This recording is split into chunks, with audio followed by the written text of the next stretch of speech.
Welcome to the channel. You smoking with the champion, aka the King in Black. Like, subscribe, receive, and tell my haters like, subscribe, receive. Bruh. The curse of Johnny Bones continues.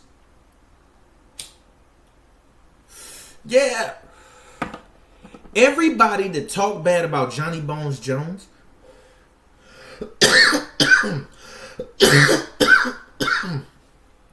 always loses right behind it. Yeah. And y'all like, oh, he's a Johnny Bones fan. So you know Johnny Bones took steroids. And so did a lot of guys before him. Hoist Gracie wore a gi in an MMA fight and tapped out a bunch of people because they were sweating, but he wasn't. He can absorb the sweat through his gi. But you don't watch enough MMA to actually be able to compete with me on this level because I'm the best in the world. Shouts out to the hood nerds and shouts out to the nerdosphere. We cooking. Bruh. The curse of Johnny Bones continues. Dan Hooker took the side of Chael Sonnen between him and Johnny Bones, and he wound up getting a lot of press for it. He did. He did. Right behind him making a statement about Jon Jones, Chael Sonnen goes on his podcast and he declares that Dan Hooker is 2 fights from a title shot. Wow. He got smashed at 55. Bad. He got tapped in his last fight at 55. So they suggested him go down a weight because they thought he'd be a big draw. But he's a journeyman at best. Dan Hooker goes down, loses all of that weight. He goes in there as the Great White Hope.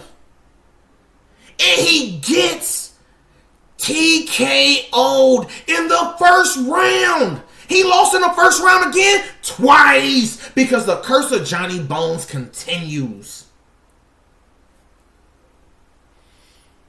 And y'all like, oh, he just talking. He don't know nothing about MMA. He's in his mama basement. Well, guess what? Fuck you, because I'm in the attic.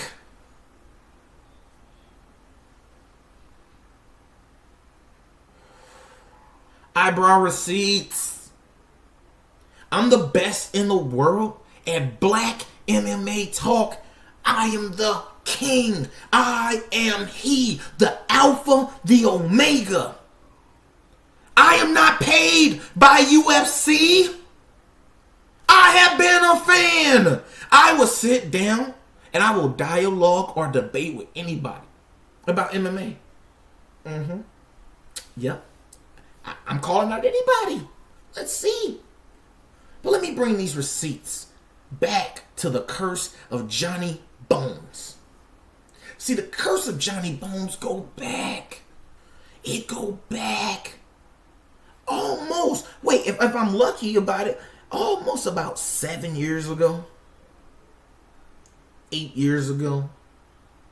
8 years ago. The curse of Johnny Bones started. Excuse me, my gentleman. It goes back to Daniel Cormier. Right? At least you think. But it didn't. It went back to Quentin Rampage Jackson. Yeah, he was the first one that acknowledged that Jon Jones was playing unfair because Jon Jones was doing oblique kicks and he thought that was shortening careers of fighters. They had like this unspoken rule that you don't do stuff like that because you gotta feed a family. I respect that. Code of a warrior. Shouts out to Rampage. But let's go down my list I started at number 1. This goofy. Shut your fucking mouth, journeyman. Number 1. Number 2. Daniel Cormier. He lost to Johnny Bones twice, then lost to Stipe twice. That's a curse. He has lost to the champion twice. He will always be second best to Johnny Bones. He will always be second best to Stipe. Alexander Gustafsson, number 3. He was just a gatekeeper at best. He lost to Jon Jones twice and has never been able to bounce back. So he went to heavyweight and got smoked in his first fight. He got submitted. Yeah, he gave up. I ain't seen him since. They say he ain't allowed him to block no more because he working with them peoples. Thiago Santos. They talked all of this. Oh, he's the best Jon Jones has ever fought till date. He's the hardest hitting. He's a great kickboxer. No. He was a hype train. They wanted to see Jon Jones lose because he transcended 3 generations of fighters. He has never been able to bounce back since. Izzy Adesanya, my nigga. If Izzy Adesanya got him a fight in the streets, nigga, he can guarantee the champion is in there with him. He the truth. But even though he's the truth, he got the curse. He went at Johnny Bones Jones. He lost to Jan. Despite if you say he went up in weight, he challenged the bigger fighter. So that's fair and square. He took it like a G. Shots out to the style bender. Hood nerd spear. Sonnen spoke bad on Johnny Bones the first time. He got smashed in the first round.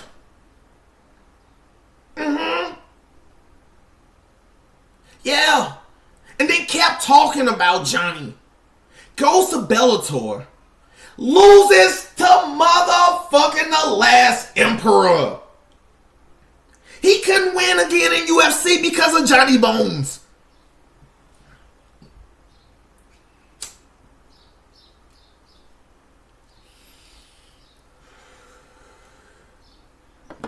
Rampage. Remember, Rampage was just saying that Jon Jones had never been tested. He has beaten everybody and everything. He was telling the truth. Until he fought Johnny Bones. And that was the first time I saw Rampage look helpless. He looked it like a sparring partner at best. Miesha Tate. Yeah. Yeah, let's get her. I am afraid. I'm an equal opportunist. I am a feminist. I'm going to be equal in my critique. Miesha Tate is old. Miesha Tate is basic at best. She's only in media because she's bashing her husband and other coaches who are husbands. She has not been able to bounce back because Ronda smashed her. Yeah, Amanda smashed her. Who is she gonna beat? Nobody. Surreal Gun. They told y'all they wanted him to fight Johnny Bones. They did. Yep. They said it. We want Surreal Gun to fight Johnny Bones. He might come back and he'll be in the running to see who fight Johnny Bones. Maybe for the interim title. Surreal Gun, goofy ass, should have said, nah, I don't think I'm ready for motherfucking Johnny Bones, right? That ain't what Surreal Gun did. He was like, oh, I'm willing to do that. I'm willing to welcome him to the heavyweight division. Well, guess what, Surreal Gun? You were nothing but a hype job at best. You beat nobodies. Except Derek Lewis. That's my dude, bro. Derek Lewis, like he said, he wasn't to par for how everything went. And he's still a knockout king. But Surreal Gun was nothing but a hype job because you saw it when he fought King motherfucking Francis. Johnny Walker. Y'all saw him coming out doing the little fucking backpack kid dance and shit. And y'all hyped him up. Said this might be the guy to fight Johnny Bones. He was nothing but a goofball at best. Yes. We watched him get motherfucking dropped. Yeah, we did. He got smashed. Not once, not twice, not 3 times. I think like 4. I buy so many pay-per-views, I don't know. But Johnny Walker broke his own legs. He beat his goddamn self because the curse of Johnny Bones is real. You should have never compared him to a goat because he's nothing but a motherfucking rooster at best. He's nothing but food to a lion. Rashad Evans. Shouts out to Rashad. That's my guy. So I'm not going to really cook him. Because I love everything about Rashad. I respect his career. Like, bro, I watched bro from the Ultimate Fight. Yep, Rashad came in and he like transcended the generation between the guys who were only specialists in certain fields, and he like actually combined it. He actually showed that black dudes can grow with the MMA community. So shouts out to Rashad Evans, my dude. But Rashad Evans, after Jon Jones, it seems that he could never get a grip because the curse of Jon Jones enables people to be the best them. Because he's always the greatest him. The best you compared to the greatest me is nothing. I am Escanor. You are just a 10 commandment.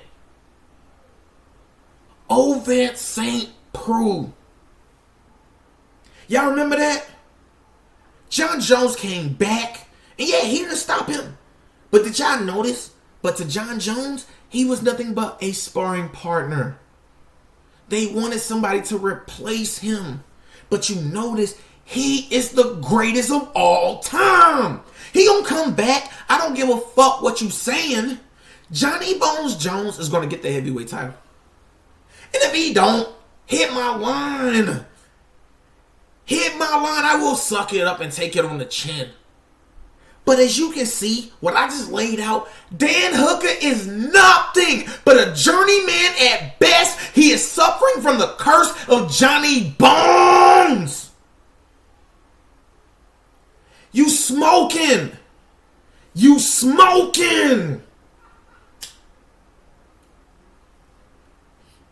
With the champion, a.k.a. the King in Black. Like, subscribe, receive, and tell my haters like, subscribe, receive. Let's get this money.